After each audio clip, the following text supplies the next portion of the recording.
Jorge Polar Vargas, un destacado intelectual arequipeño, escribió alguna vez, y lo cito: "Años se ha batido Arequipa bravamente para conquistar instituciones libres para la patria. No se nace en vano al pie de un volcán". Qué icónica frase, qué maravillosa frase que en algún momento todo arequipeño ha escuchado, la ha dicho, la ha leído, etcétera, etcétera, etcétera, etcétera. Esta frase resalta la larga tradición de lucha y coraje que caracteriza al pueblo arequipeño, vinculándola siempre con el entorno. En este caso menciona al icónico volcán Misti y al espíritu indomable de la población.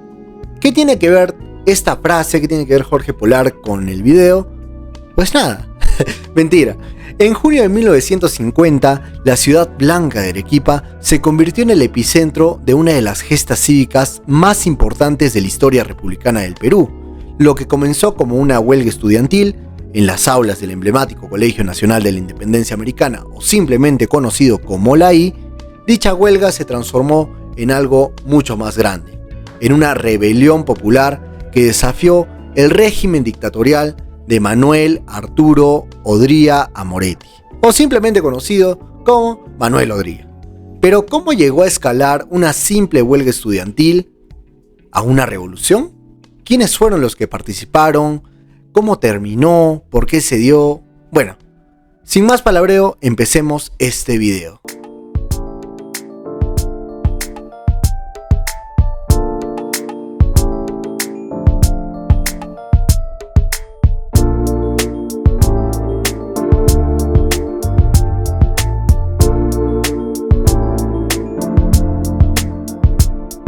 El país vivía un ambiente caótico.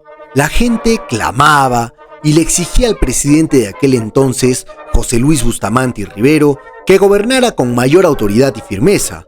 El descontento popular se sentía en las calles, y especialmente en los pasillos del poder. Aunque en un inicio el APRA fue su aliado, pronto comenzó a ejercer una oposición sumamente feroz.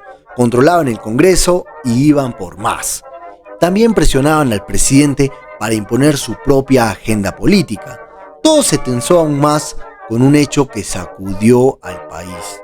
El 7 de enero de 1947, Francisco Graña Garland, director del diario La Prensa, fue brutalmente asesinado a balazos en Pueblo Libre, Lima. Un crimen brutal. Se le atribuyó este crimen a los militantes apristas, como represalia por la línea editorial crítica del diario, pues criticaban al partido aprista. Ese asesinato no solo estremeció a la opinión pública, también encendió aún más la crisis política de aquel entonces. También profundizó la tensión entre el gobierno y los sectores conservadores. Los diarios de Lima comenzaron a denunciar abiertamente la actuación del partido aprista, al que señalaban como principal responsable de desestabilizar el país. Y mientras todo esto ocurría, lejos de Lima, al sur del Perú, en Arequipa, el general Manuel Arturo Odría Amoretti se preparaba, maquinaba y pensaba, pues la noche del 27 de octubre se reunió con los oficiales del cuartel Salaberry. Les expuso con mucha franqueza el caos en el que se encontraba el país y les dijo su mayor deseo, el de encabezar un movimiento que devolviera el orden.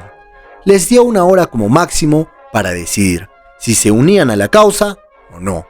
Evidentemente la mayoría aceptó, pues el Perú estaba hecho un caos. Con ese respaldo y utilizando las ondas radiales de aquella época, Odría anunció lo que llamó la Revolución Restauradora.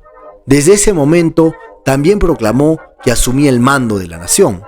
El 30 de octubre de 1948, Odría llega a Lima y así derroca al presidente de aquel entonces, José Luis Bustamante Rivero, quien fue luego exiliado. Empezó su gobierno, un gobierno autoritario que duraría 8 años. Ese fue el inicio de lo que hoy conocemos como el ochenio de Odría. Pero claro, la historia es mucho más larga y esa te la contaré en otro video.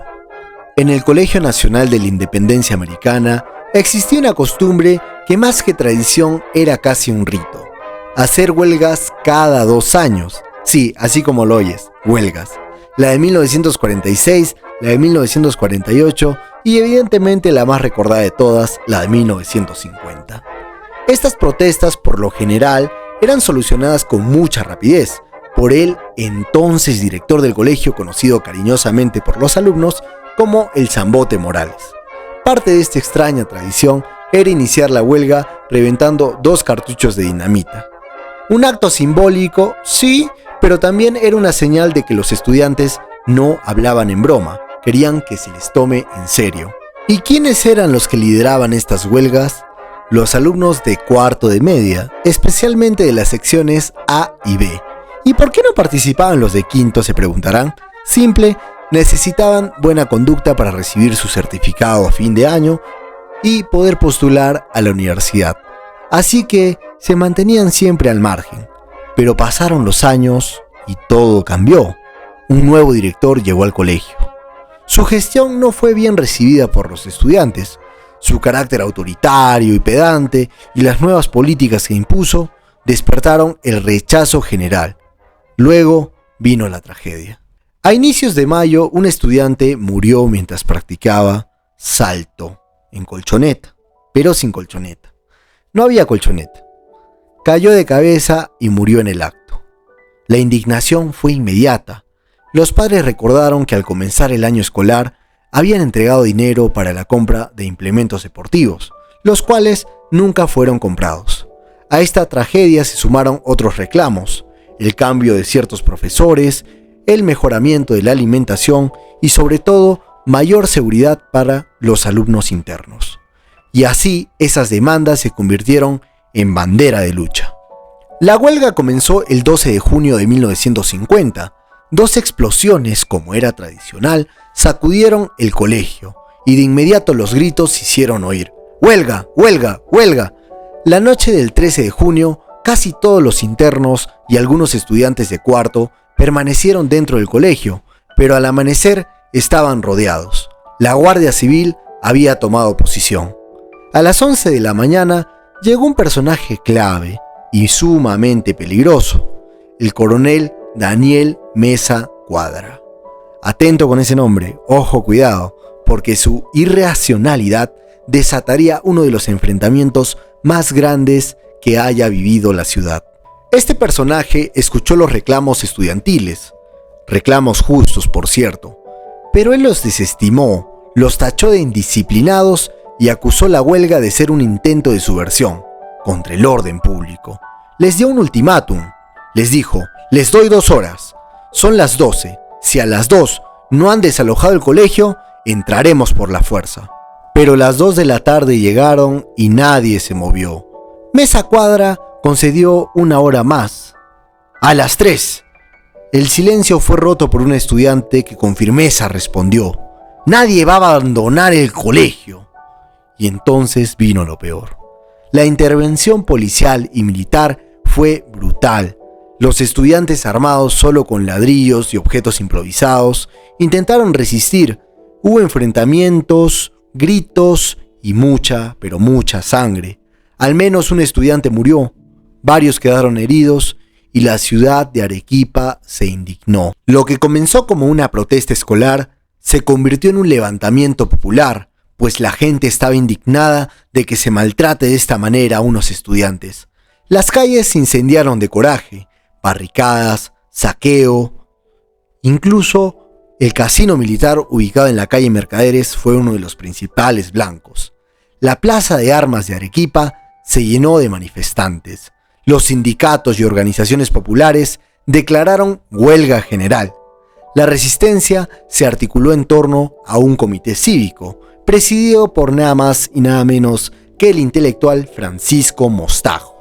El caos ya no era solo de los estudiantes.